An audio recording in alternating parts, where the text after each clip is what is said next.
We all have to play a role in restructuring the country and continue and contribute and assist with finding solutions to the various challenges that we are faced with as a country and as a continent. When Finance Minister Pravin Gordhan also recently asked why the voice of business schools and its alumni weren't heard in society, he urged South African business schools to join the national conversation to find solutions to South Africa's many challenges. Our own director of the Wits Business School, Professor Wendy Ngoma, said, we can't expect government alone to be the think tank for society.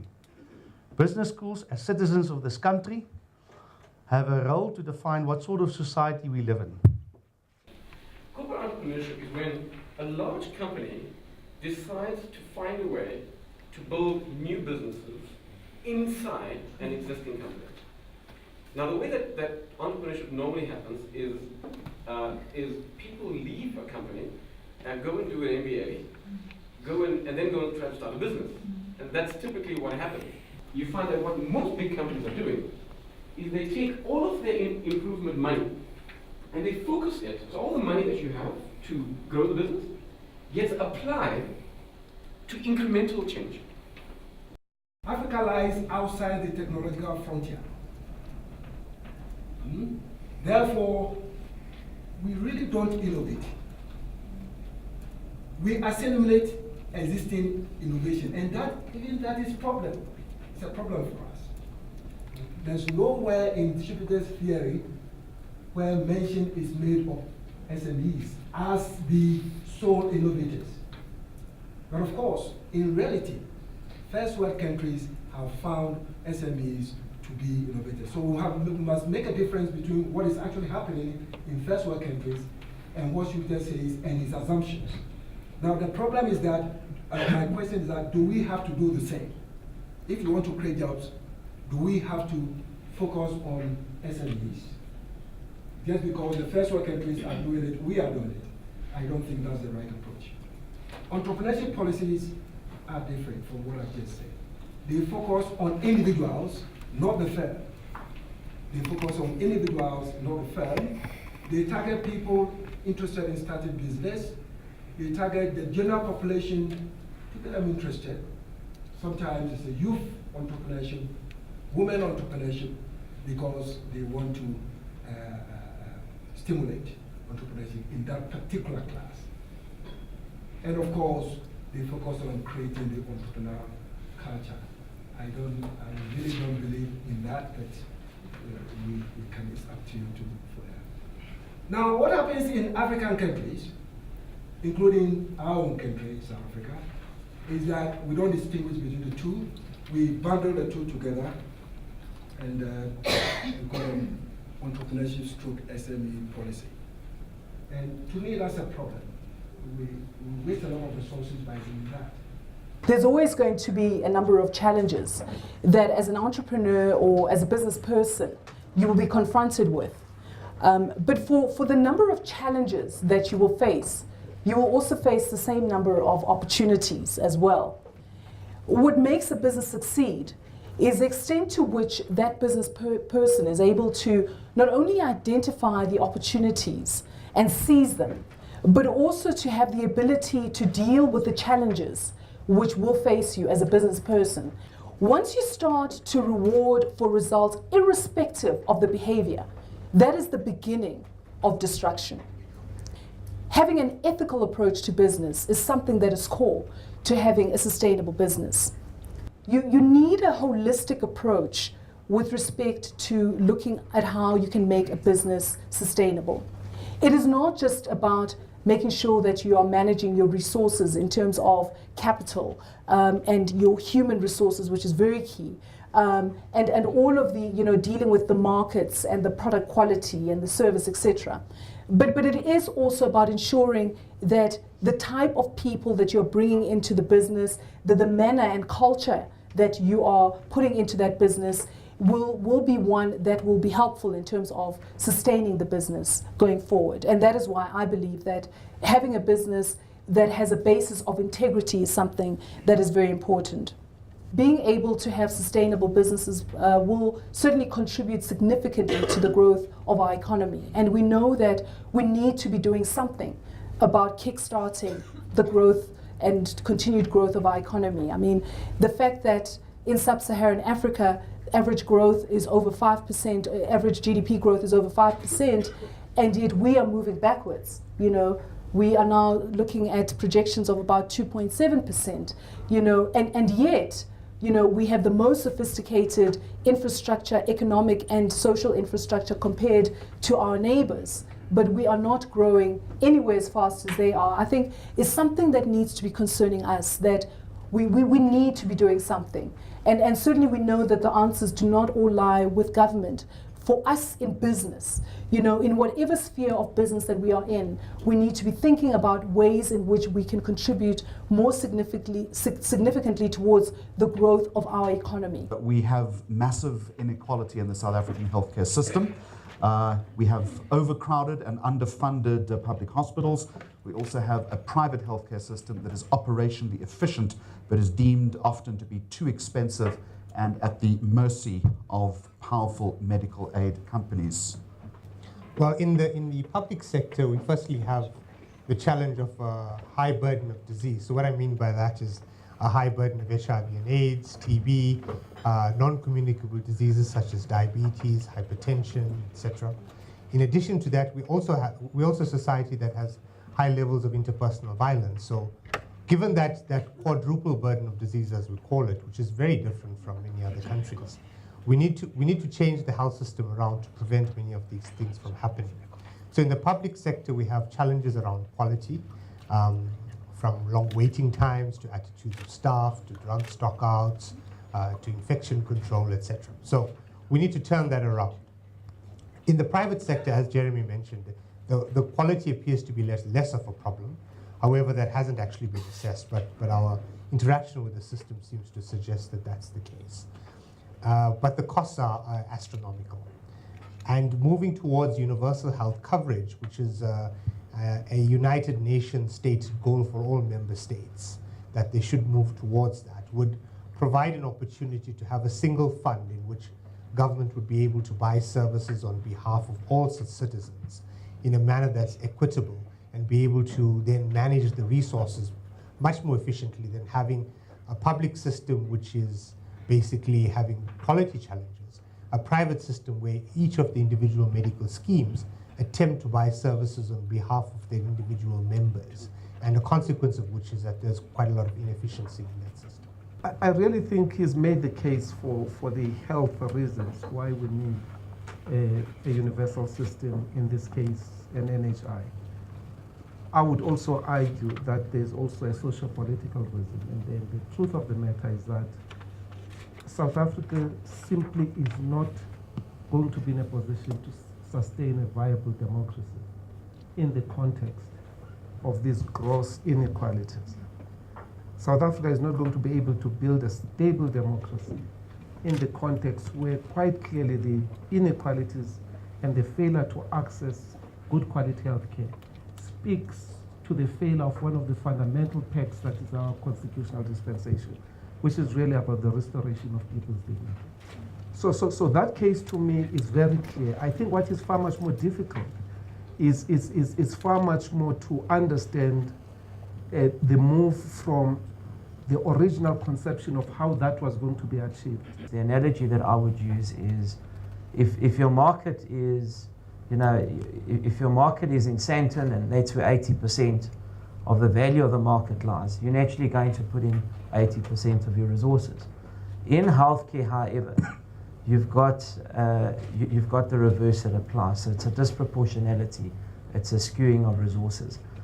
What national health insurance is about, I think it's firstly a term that defines many things, and we'll probably get into the definition later. But what it does is, in my mind, it seeks to address that disproportionality in resources, and it seeks to give cover, appropriate cover, to those people that are presently receiving less cover than that. Providing it is well regulated, providing it is well managed, and providing we don't have issues of corruption. The current system is probably not sustainable going forward. I have not seen anything in my environment that is saying that the current healthcare financing system is sustainable going forward.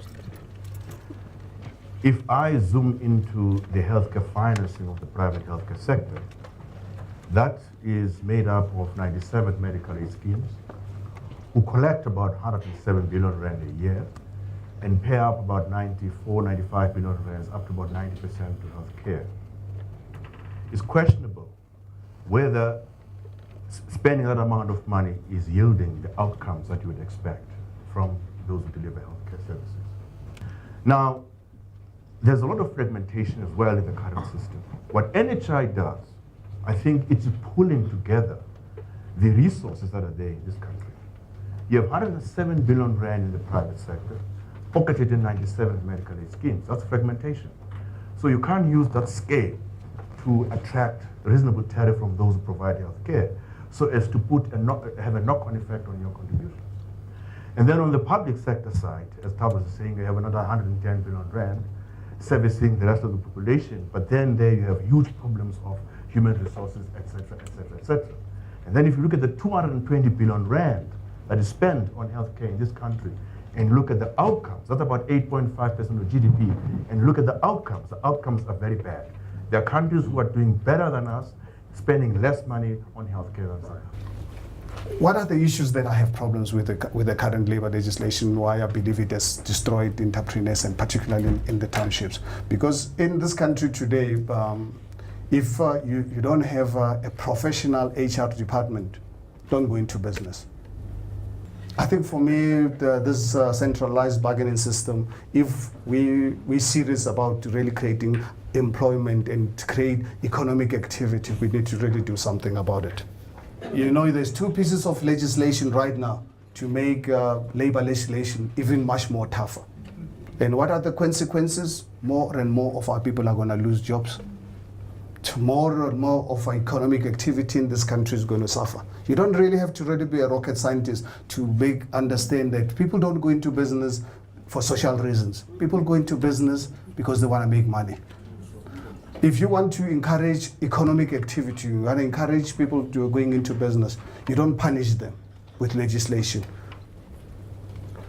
I'm sure all of us can really agree that the state of our education is dismally failing us, really making the country really very unsustainable. And it's not just really a question of money. That aspect that I believe we fail to really create entrepreneurs, it's economic freedom report.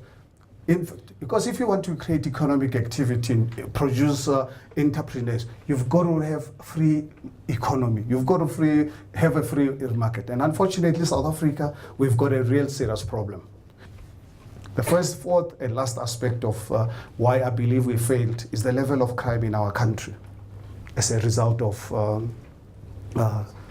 us not really having this economic activity.